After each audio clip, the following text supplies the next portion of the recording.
بسم اللہ الرحمن الرحیم۔ السلام علیکم۔ صلی اللہ علی حبیبہ محمد و علی آلہ و اصحابہ و بارک وسلم۔ لاکھوں کروڑوں اربوں درود محمد اور آل محمد پر کہ جن کے وسیلے سے ہم اللہ تعالیٰ کی رحمت کے طلبگار ہیں۔ آج کی ویڈیو میں ایک بہن کا استغفار کا مشاہدہ بیان کیا جائے گا کہ کیسے استغفار کی برکت سے اللہ تعالیٰ نے اس بہن کی ایک ایسی خواہش کو پورا کیا جو کہ اس کے لیے بالکل ناممکن تھی۔ وہ بہن اپنا استغفار کا مشاہدہ بیان کرتے ہوئے کہتی ہیں کہ میری بہنوں، یہ درود جو استغفار ہے یہ ایک رحمت ہے، یہ ایک معجزانہ طور پر انسان کی زندگی میں کام کرتا ہے۔ وہ بہن کہتی ہیں کہ میری خواہش تھی کہ ایک بہت بڑا سکول تھا جس میں میری خواہش تھی کہ میرے بچوں کا وہاں پر ایڈمیشن ہو جائے اور میرے بچوں کو وہاں پر داخلہ مل جائے۔ میں نے ہر ممکن کوشش کی، لیکن میرے شوہر بھی اس بات کے لیے رضامند نہیں ہو رہے تھے کہ وہاں کے اخراجات بہت زیادہ ہیں، لہٰذا ہم وہاں پر اپنے بچے کو اسکول میں داخل نہیں کروا سکتے۔ وہ بہن کہتی ہیں کہ میری ایک دلی تمنا تھی اور میں اس کی وجہ سے بہت پریشان تھی کہ جہاں میں چاہتی ہوں وہاں میرے بچے کو داخلہ نہیں مل رہا۔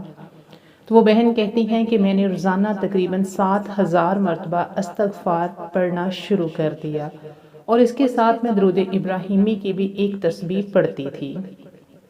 ابھی مجھے پڑھتے ہوئے کچھ دن ہی ہوئے تھے کہ میرے ہسبینڈ جب نوکری سے واپس آئے تو ان کے ہاتھ میں میرے بیٹے کا ایڈمیشن فارم تھا، اور یہ ایک ایسی حقیقت ہے اور 100% ایسا معجزہ ہے کہ جو میں بیان نہیں کر سکتی۔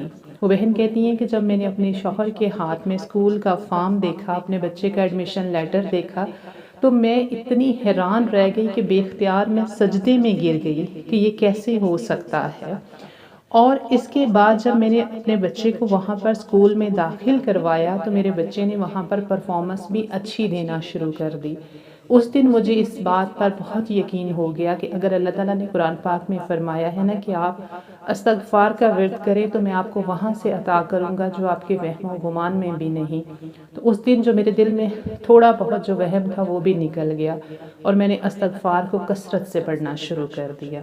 اس بہن نے اس میسج کے ساتھ اپنا واقعہ بتایا کہ میری وہ بہنیں جن کے دل میں کوئی بھی خواہش ہے اور وہ چاہتی ہیں کہ ہماری ہر خواہش پوری ہو جائے اور ایسے ذرائع اور ایسے اسباب سے ہو کہ انہیں اس کے لیے کوشش بھی نہ کرنی پڑے، تو ان کو چاہیے کہ وہ کثرت سے استغفار کریں، کیونکہ جب وہ کثرت سے استغفار کریں گی، اپنے گناہوں کی معافی مانگیں گی، تو اللہ تعالیٰ ان کے لیے ایسے اسباب مہیا کرے گا، ان کے لیے ایسے راستے بنائے گا کہ وہ خود دنگ رہ جائیں گی کہ ان کی یہ مشکل آسان کیسے ہو گئی۔ اس لیے استغفار پر استقامت کیجیے۔